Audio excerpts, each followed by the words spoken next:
Hello বন্ধুরা, good morning. আজকের ভিডিওতে আমি তোমাদের দেখাবো আমার সাকুলেন্ট গাছগুলোকে আমি বছরে কতবার, কখন আর কি সার দিয়ে থাকি। অন্যান্য গাছে যেমন খোল পচা জল, সবজি পচা জল দেওয়া যায়, সেই সার কিন্তু এই গাছে দিলে গাছ নষ্ট হয়ে যাবে। সেই জন্য আমি ব্যালেন্সড এনপিকে কিনে রেখেছি।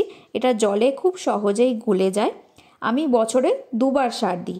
যখন শীত পড়তে শুরু করে, যেমন নভেম্বরের মাঝামাঝি বা শেষের দিকে, আর যখন শীত চলে যাবে তার কিছুদিন আগে, মানে ধরো ফেব্রুয়ারির মাঝামাঝি সময় বা শেষের দিকে। আমি মোটামুটি 2 চামচ এনপিকে নিয়ে নিচ্ছি 5 লিটারের একটা গামলাতে। এবার 5 লিটার জল দিয়ে পুরো সারটাকে খুব ভালোভাবে গুলিয়ে মিশিয়ে নেব। এবার এই জলের মধ্যেই আমি সাকুলেন্ট গাছগুলোকে ডুবিয়ে তুলে নেব। যেহেতু সিন্ডারে করা আছে, জল জমার কোনো সমস্যা হবে না, ওভার ওয়াটারিংয়েরও কোনো প্রবলেম হবে না। খুব সুন্দরভাবে এক্সট্রা যত জল থাকবে সেটা ড্রেনেজ হোল দিয়ে বেরিয়ে যাবে।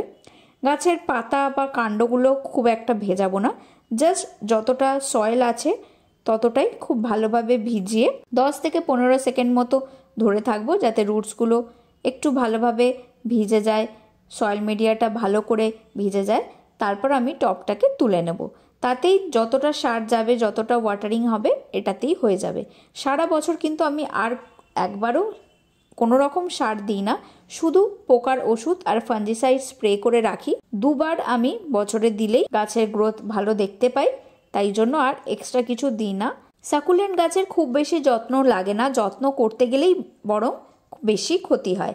তাই জন্য সপ্তাহে 1 দিন কি 10-12 দিন পর পর একবার করে জল দিই, তাতেই এনাফ।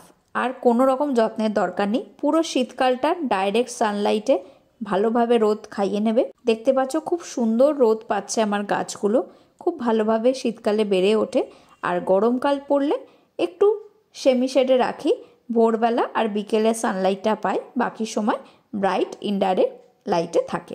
এভাবেই তোমরা সহজে সাকুলেন্ট করো, তোমাদেরও গাছ খুব ভালো হবে। তো আজকের ভিডিওটা এখানেই শেষ করছি, পরের ভিডিওতে খুব তাড়াতাড়ি দেখা হবে।